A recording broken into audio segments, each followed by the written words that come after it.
Hi friends, welcome back to my channel Yaki's Home. இன்னைக்கு நம்மளோட சேனலில் என்னன்னு பார்த்தீங்கன்னாக்கா ஒரு ஃபுட் ரெசிபி தான் பார்க்க போகிறோம். ஃபுட் ரெசிபினாக்கா ஈவினிங் ஸ்நாக்ஸ் தான், சீக்கிரமாக செய்யக்கூடிய ஒரு ஸ்நாக்ஸ் தான் அது. ஸோ அது என்னென்னு பார்த்தீங்கன்னாக்கா மூக்கடலையை வச்சு தான் நம்ம பண்ண போகிறோம். மூக்கடலை வந்து நம்ம நிறைய ரெசிபி பண்ணியிருப்போம் இது வரைக்கும். ஸோ அது எல்லாமே இல்லாமல் இன்றைக்கி வந்து ஒரு டிஃப்ரெண்ட்டாக ஒரு செய்யலாம் அப்படின்னு சொல்லிட்டு நான் பண்ணுறேன். அது என்னென்னு பார்த்தீங்கன்னா மூக்கடலை வடை தான். மூக்கடலையை வச்சு எப்படி நம்ம வடை செய்யலாம் அப்படின்றதான் நம்ம இன்றைக்கி வந்து பார்க்க போகிறோம். ஸோ அதுக்கு வந்து பார்த்திங்கன்னா ஃபஸ்ட்டு கொண்டக்கடலையை ஒரு 6லேருந்து 7 மணி நேரம் ஊற வச்சு எடுத்துக்கோங்க.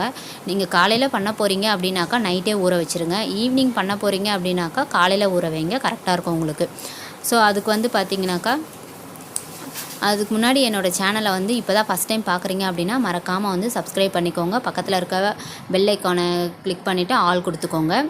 ஸோ அதுக்கு வந்து ஃபஸ்ட்டு வந்து பார்த்திங்கன்னா மிக்ஸி ஜாரில் கொண்டக்கடலை சேர்த்துட்டு அதில் வந்து ஒரு கை அளவு சோம்பு போட்டுக்கோங்க. நீங்கள் இஞ்சி வேணும்னா போட்டுக்கலாம், வேண்டான்னா விட்டுடலாம். நான் இஞ்சி சேர்க்கலை இன்றைக்கி. ஸோ இது போட்டுட்டு ஒரே ஒரு வரமிளகா அதை வந்து நல்லா கிள்ளி போட்டுக்கோங்க காரத்துக்கு.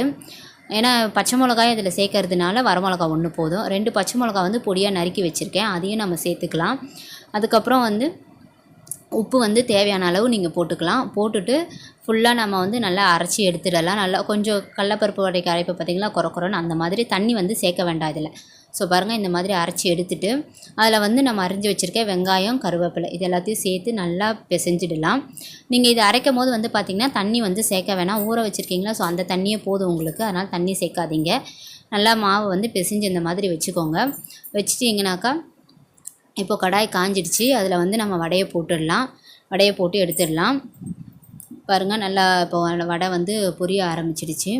ஸோ பாருங்கள், இப்போ வந்து நல்லா வடை வெந்துருச்சு, நல்லா எடுத்துடலாம் இப்போ வடையை நம்ம. ஸோ அவ்வளோதாங்க, சூப்பரான கொண்டக்கடலை வடை ரெடி ஆகிடுச்சு. ஸோ நீங்களும் வீட்டில் ட்ரை பண்ணி பாருங்கள்.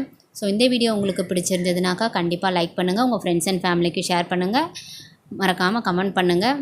தேங்க்ஸ் ஃபார் வாட்சிங்.